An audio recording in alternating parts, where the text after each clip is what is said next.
ఇందులో main characters అర్చన Patil, arch అని పిలుస్తారు. రాజకీయ నాయకుడి కూతురు, బాగా డబ్బున్న వాళ్ళు. ప్రశాంత్ కాలే, పర్షియా అని పిలుస్తారు. తక్కువ కులానికి చెందిన చేపలు పట్టేవాడి కొడుకు. స్టోరీ ఏంటంటే ఒకే కాలేజీలో ఒకే క్లాస్మేట్స్ అయిన పర్షియా ఆర్చీని లవ్ చేస్తుంటాడు. ఆర్చీకి లవ్ లెటర్ పంపితే తను పర్షియా పద్ధతి, తనలోని అమాయకత్వం నచ్చి కులాలు వేరైనా ఒకరినొకరు ఇష్టపడి రహస్యంగా కలుస్తూ మాట్లాడుకుంటుంటారు. ఆర్చీ తన తమ్ముడి బర్త్డే గ్రాండ్గా చేస్తున్నాం, ఇంటికి రమ్మని పర్షియాని పిలుస్తుంది. పర్షియా తన స్నేహితులతో కలిసి వెళ్తాడు. పర్షియా, ఆర్చీ ఇద్దరు రహస్యంగా కారులో కలుసుకోవడం, ఒకరినొకరు కౌగిలించుకుని ఉండగా ఆర్చీ ఫ్యామిలీకి దొరికిపోతారు. ఆర్చీ తండ్రి పర్షియాను తన ఫ్రెండ్స్ని దారుణంగా కొట్టిస్తాడు. జైల్లో పెట్టి రేప్ కేసు ఫైల్ చేస్తారు.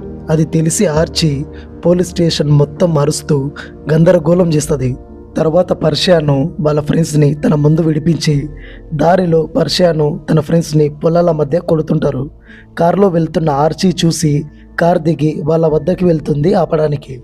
పోలీస్ గన్ లాక్కొని వాళ్ళని బెదిరించి ఊరు వదిలి పర్షియాతో వెళ్ళిపోతుంది. అలా పారిపోయి ఇద్దరు హైదరాబాద్కి వస్తారు.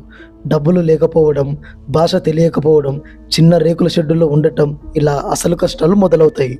పర్షియాకి ఆర్చీకి మధ్య గొడవలు వచ్చి ఒకరినొకరు విడిపోయే పరిస్థితి వస్తుంది. అయితే ఒకరిపై ఒకరికి ఉన్న నిజమైన ప్రేమతో మళ్ళీ కలుసుకొని రిజిస్టర్ మ్యారేజ్ చేసుకుంటారు. చిన్న చిన్న ఉద్యోగాలు చేస్తూ సొంత కాళ్ళపై నిలబడతారు. వాళ్ళకి ఒక బాబు కూడా ఉంటాడు. కష్టపడి ఒక మంచి ఫ్లాట్ కొనుక్కొని హ్యాపీగా ఉంటారు. కొన్నేళ్ల తర్వాత ఆర్చీ తన తల్లికి ఫోన్ చేసి మాట్లాడుతుంది. కొన్ని రోజులకు ఆర్చీ తమ్ముడు, బంధువులు కలవడానికి వీళ్ళ ఇంటికి వస్తారు. ప్రేమగా ఉన్నట్టు నటిస్తారు. పర్షియా ఆర్చీల కొడుకు ఇంట్లోకి వచ్చి చూసేసరికి కుల అహంకారంతో పర్షియా ఆర్చీలను రక్తపు మడుగులో చంపేసి వెళ్ళిపోతారు.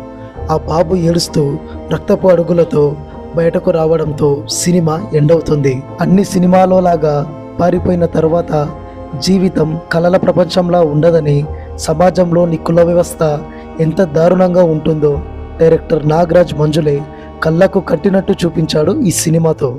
ఈ మూవీలోని జింగాత్, యాద్ లాగ్ల సాంగ్స్ దేశవ్యాప్తంగా అప్పట్లో సంచలనం సృష్టించినాయి. ఈ మూవీ కొన్ని రోజుల వరకు మీ మైండ్లో నుంచి అస్సలు పోదు.